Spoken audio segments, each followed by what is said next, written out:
Good day, everyone. I'd like to present to you my research proposal in partial fulfillment of requirements for DevCom 204. My research is about Bangsamoro women and how they tell their stories online and offline. Stories that are morally laden, stories that are declared private, stories about violence in marriages. The Bangsamoros comprise a minority sector in the Philippines in their practice of Islam in a predominantly Catholic country.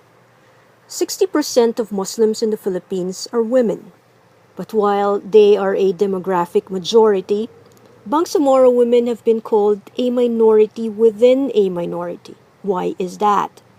One, they belong to indigenous groups that practice Islam.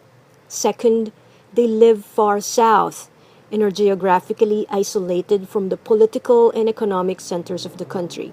Third, only very few can actually exercise decision making in the public sphere. For many women, it is hard enough to disclose accounts of violence in intimate relationships. Literature says that for Bangsamoro women, it may even be harder because their stories are linked with religion, culture, and tradition. The stories I am talking about show gender violence in early, forced, and arranged marriages and gender violence in polygamy. This is the environment that Bangsamoro women face every day. The Muslim code allows girls as young as 12 to be married even if she is not ready, as long as her guardian agrees. The Muslim code allows arranged marriages, but fails to protect women who are abducted and forced to marry. Forced marriages and abductions are seen as unfortunate, but culturally accepted. The Muslim code allows polygamy. A husband has only to inform the clerk of the Sharia court that he wishes to marry a second, third, or even a fourth wife. The first wife can object, but an arbitration council still has the final say, and most often, marriages remain valid. So what happens to women if they attempt to complain, if they try to tell their stories? In my literature review, these women experience isolation, rebuke, and rejection from their communities. In my research, I will ask, how then can Bangsamoro women as minorities expand communication space about these issues that have caused isolation, rebuke, and rejection from their communities? How can new media and the changing communication environment be maximized by Bangsamoro women to promote their voice and representation? With this research, I hope to contribute to the DevCom discourse by exploring how minority sectors can take advantage of the changing information environments to lend them voice and representation. The research also seeks to deepen the understanding of how DevCom approaches can bring out these women's issues beyond closeted discussions and intimate disclosures to encourage wider participation and change.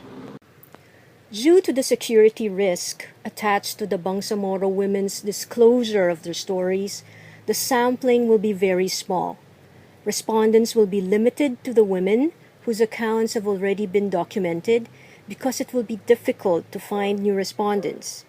Anonymity and confidentiality will be observed to protect the identities of the women and even of this researcher.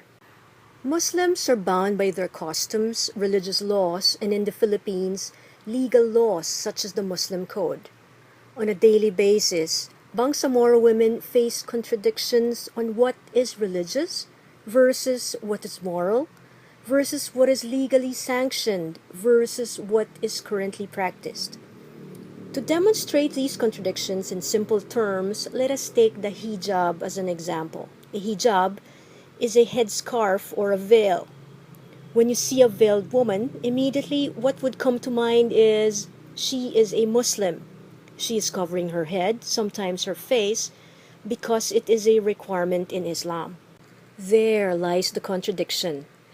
Based on my review of literature, although wearing a hijab is said to be Islamic, no provisions in the Quran actually require women to cover their heads. Bangsamoro women have many varied reasons why they wear a hijab. What can be seen as a simple garb about modesty has many subjective meanings. These reflect what the women believe in and not what is objectively true. Majority of Bangsamoro women grow up believing that veiling is required by either culture or religion. Therefore, veiling is automatically non-negotiable. So sensitive issues facing them, early arranged or forced marriages and polygamy, are also believed to be bound to culture and religion, and therefore treated the same way, unquestioned and not openly talked about. This veiling bred a culture of silence, and in that silence, these practices become accepted. And in that silence, abuse and trauma get repeated and repeated and repeated. Elizabeth Noel Newman's spiral of silence theory is a powerful analytical model that can make sense of why groups or individuals tend to be silent. This happens when they perceive that their views oppose the majority's positions on a subject. Bangsamoro women carefully and regularly assess their environment to see whether their opinions match the dominant view. They weigh the risks and determine how far they are willing to go to express themselves. If the dominant view supports their opinion, then they are more willing to speak out publicly. If not, they become fearful, hide their opinions, and fall silent. According to the spiral of silence theory, it is the fear of isolation that accelerates the spiral of silence. The more silent one group is, the more popular and noticeable the other group becomes. Let me tell you a story. A man approached the father of a young Yakan woman from Basilan to ask for her hand in marriage. The man gives her father 11,000 pesos and a handgun. The 10,000 was for her dowry, and the rest was for tampan maru, to cleanse shame and buy peace. The gun was for killing the man if her father refused. Since she was still in high school and had a boyfriend, she refused, only to be told by her mother that, if rejected, her father would have to pay back the man for twice the money he had given them, or her father has to kill the man. How can this Yakan woman tell her story and not be isolated? Let me tell you another story. Farida was only 14 years old when she was kidnapped and forced to marry her abductor. In Tausug tradition, when the kidnapped woman's family fails to dispatch rescuers and find her within the day, it was a sign to the abductor that the family has given her up.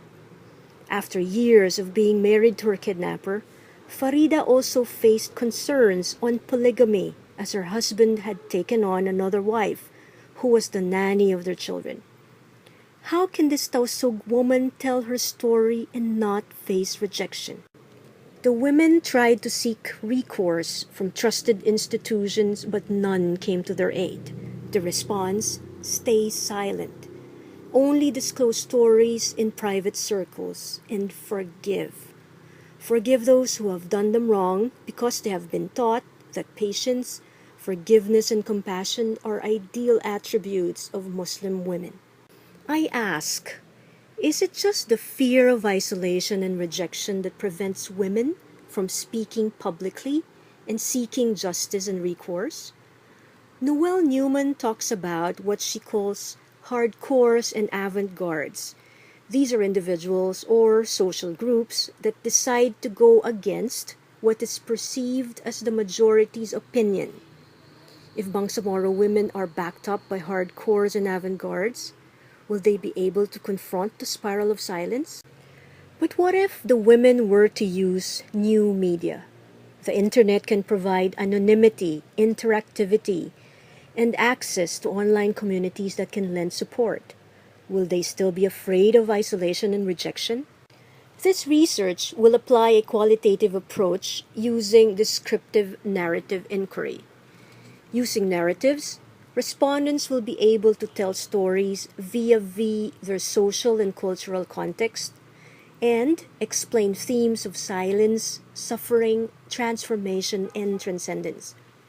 Having respondents tell their own narratives will fully flesh out experiences of isolation and explore how they can expand political space in gaining and sharing information about gender violence.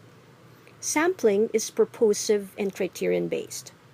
The respondents will be 7 Bangsamoro women based in the autonomous region in Muslim Mindanao who have experienced gender violence in early, forced, and arranged marriages and polygamy, legitimized by custom and religion.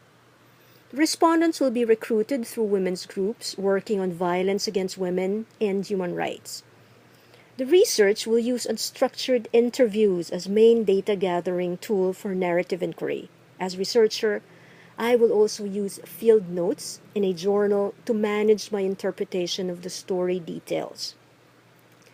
I will follow the 4 phases of narrative inquiry, namely initiation, main narration, questioning, and conclusion. I will then transcribe the recorded interviews and generate a narrative sketch.